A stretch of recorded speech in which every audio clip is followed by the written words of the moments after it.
and that soon action will be taken against him. I want to take you through what those signs are, because very clearly we've identified 6 signs. First and foremost, no colleague, as I told you earlier, is willing to come out and defend Khadse publicly. Not even the spokesperson of the Bharatiya Janata Party in Maharashtra or in Delhi is willing to come out and speak up for this man. Sign number 2, Maharashtra's internal BJP probe report has indicted Khadse. Remember, the state BJP president sat down with Khadse and Fadnavis and they told him that what you've done is very difficult to justify. Khadse at that time made an offer: I will give up my land if you want me to. I'm prepared to give this up. But that can't fly, because once you've acted in a corrupt fashion, you can't take back that corruption. That is not okay. Sign number 3 of Khadse being in trouble, Fadnavis's deafening silence. I just showed you how, despite repeated attempts by India today to get any kind of a reaction out of Fadnavis, he's running away from the cameras, folding his hands, walking into his car. Sign number 4. Rattled Khadse skipped the cabinet meeting. Yesterday he went off to Jalgaon and didn't attend the cabinet meeting. He's told his colleagues he's upset. He wants them to speak up in his favor. They refuse to do so. Sign number 5. Khadse's supporters have threatened rebellion. I brought you that story from Jalgaon, where Khadse's colleagues who are cooperators over there are saying they'll break the Maharashtra BJP. Remember, he's number 2 man in the Maharashtra BJP. He's not a political lightweight, and therefore he is now threatening to break the Bharatiya Janata Party in Maharashtra.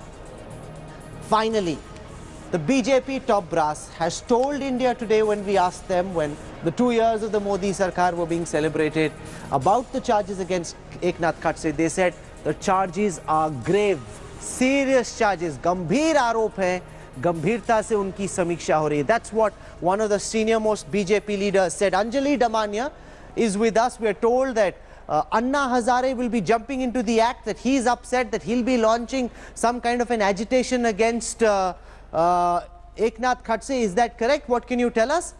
No, not really, Rahul. I had gone to meet Annaji this morning. That's basically because I will be sitting against Mr. Khadse on an opposition, on a fast, indefinite fast from tomorrow. So I had gone to seek his blessings. I showed him all the papers which I had, including the Bosri land of Pune. And he was pretty shocked at the whole thing.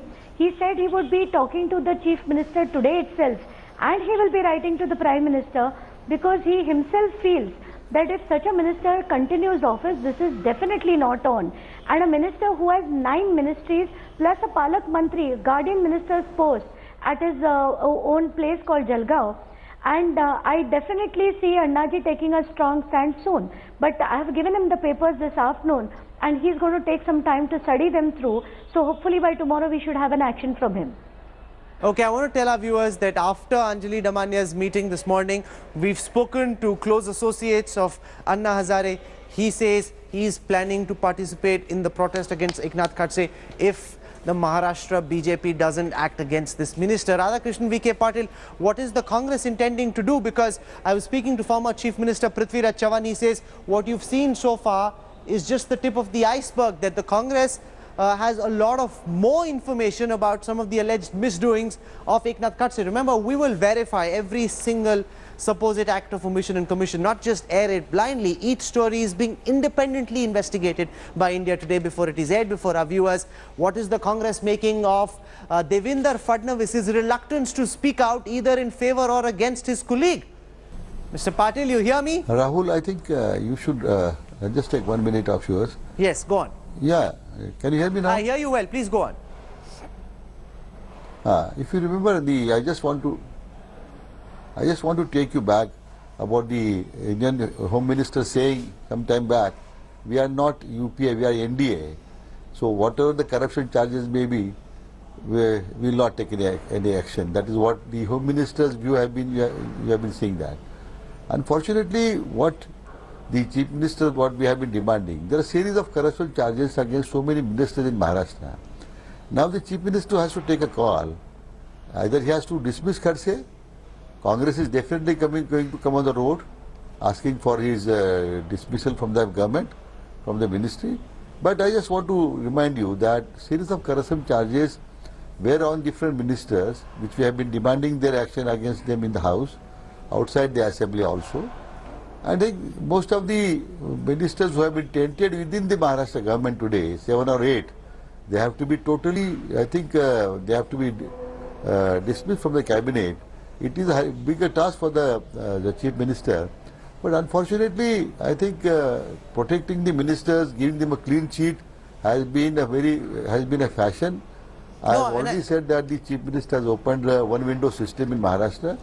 You know, what I also find Mr. YP saying very disturbing is that, remember, and our viewers would recall this well, because a lot of people have been following the story on India Today, and when the first time the ethical hacker suggested that Eknath Khadse was in touch with Maharashtra's Revenue Minister, Dawood Ibrahim was in contact with Maharashtra's Revenue Minister, at that time, in the morning, the Chief Minister ordered the probe. By the afternoon, the joint CP of the crime branch had put out an official statement giving a clean chit. This never happens. But in an unprecedented act, they gave a clean chit to Eknath Khadse. Then we pulled out the bill details, we pulled out the exact call logs, the duration of the call. They said, okay, we need to dismiss our clean chit, we need to reprobe this. That investigation has now been going on for a week, and we still haven't heard from them on what the call log showed them, because the Pakistan telecommunication call logs very clearly show calls were made from Dawood's landline to a telephone number registered in Khadse's name.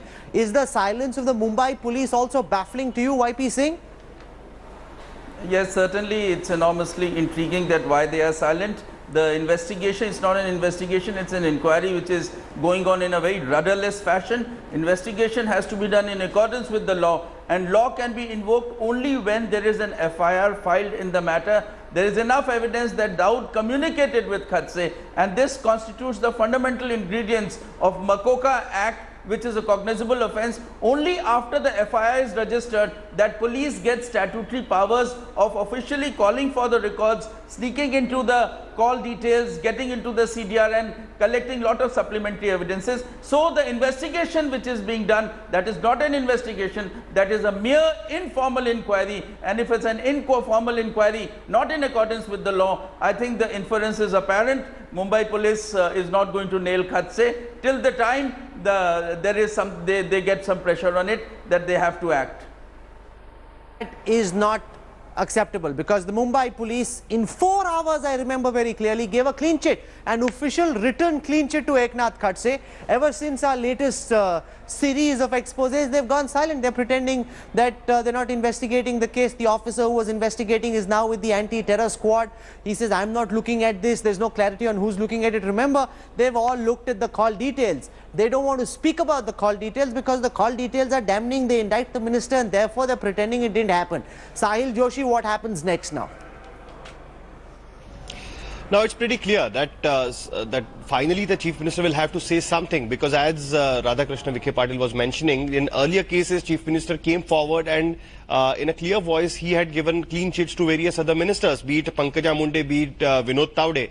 But in this particular case, especially about land deal and other cases, Chief Minister has hardly spoken about this, as we have shown that Chief Minister has not at all spoken about this. So does this mean that Chief Minister thinks that yes, the allegations against Eknath Khadse make sense and action will need to be taken against him?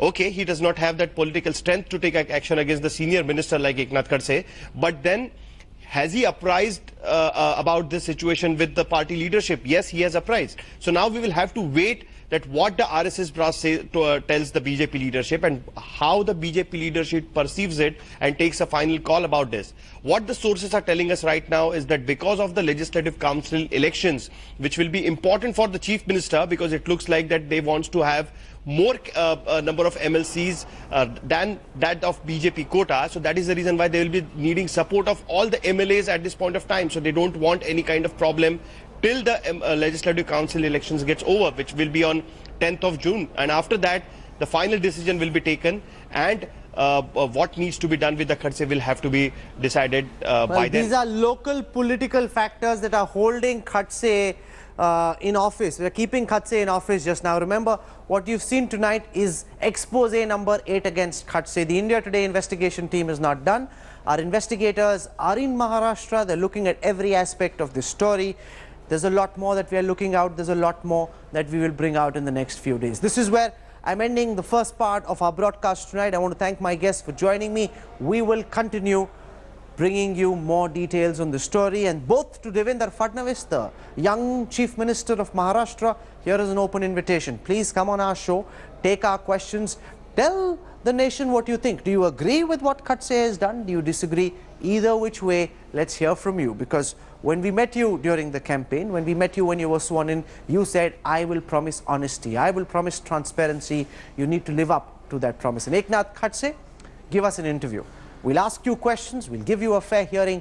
We want to listen to what you have to say in your defense. Don't run away from our cameras, because running away is not the answer to the questions you need to respond to. Let's shift our attention to a story coming from Bihar, where there's one particular school in Hajipur which has been producing topper after topper year after year. So we went to this school and we asked students there some very basic elementary questions about subjects in which they taught. Your responses, their responses would amaze you. Here's a report. She scored a whopping 444 out of 500 marks. She is one of the toppers of Bihar School Examination Board Intermediate Exam.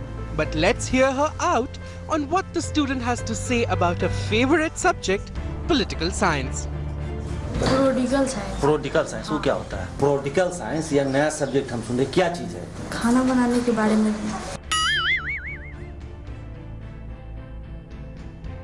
Prodigal science क्या होता है? मतलब किस तरह का subject है? इसमें क्या क्या क्या चीज पढ़ाया जाता है? Wait, here's another student, a topper who scored 485 out of 500 marks. We decided to ask the student a simple chemistry question. Hear the answer to believe it. Most reactive element periodic table में कौन सा है? Aluminium. Aluminium. कैसे aluminium most reactive, सबसे ज़्यादा sensitive element कैसे हुआ aluminium?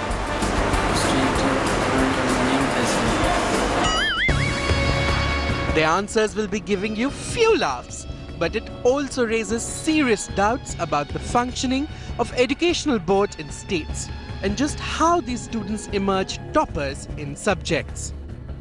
अगर इस तरह का जवाब है तो बड़ा हास्यास्पद है और इसकी जांच कराई जानी चाहिए। इसके पहले भी कई बार टॉपर लोगों की जांच कराई गई और उसे पाया गया कि गलत लोगों को टॉपर के तहत उनका नाम आ गया था। तो अगर इस तरह की कोई बात सामने आती है तो जो प्रतिभा सूची है उस प्रतिभा सूची के लोगों की जांच कराई जानी चाहिए। Embarrassed by the alleged academic incompetence of its state-level toppers and India Today's expose, the administration has now swung into action. While the Bihar government has promised action, Bihar board ordered an investigation, putting the results of the toppers on hold. बहुत मेहनत करने के बाद हम कदाचार मुक्त परीक्षा करा पाए बिहार में, और हम लोगों ने इन्विजिलेशन भी पूरी तरह से सीसीटीवी कैमरा में किया था, लेकिन उसके बावजूद भी कहीं ना कहीं चूक रह गई कि इस तरह की घटना हो गई, जिसके चलते पूरे सरकार की क्रेडिबिलिटी पर कहीं ना कहीं एक धब्बा लगा है। आर्ट्स और साइंस के 5 टॉपर्स जो हैं ऊपर से, सभी को 3 तारीख को 3 बजे बुलाया गया है। Unfortunately, this is one of several examples exposing the sorry state and the harsh reality of education system in our country. Bureau Report, India Today. Unbelievable. But I must tell you though that there are several producers from Bihar who work with us, and they were very upset with this. They're saying this is an expose. This is just a one-off case. This is not the way exams in Bihar are conducted. A lot of people outside the state making fun of this particular institute and holding the entire state responsible and saying that this is exactly how exams happen. The reality is there are several IIT, IIM, IS toppers who come from Bihar. So that's the reality too. Let's not dismiss them all with the same brush. We're taking a break right now. When we come back, we'll get you the follow-up on the alleged link between Sanjay Bhandari, the arms dealer, and Robert Vadra. The Income Tax Department has written to 7 countries asking for information about the financial transactions of Sanjay Bhandari. In the midst of all of this, the private secretary of the current civil aviation minister is also now in the dock. He apparently spoke to Bhandari 400 times. We'll tell you more when we come back on the other side of a quick break.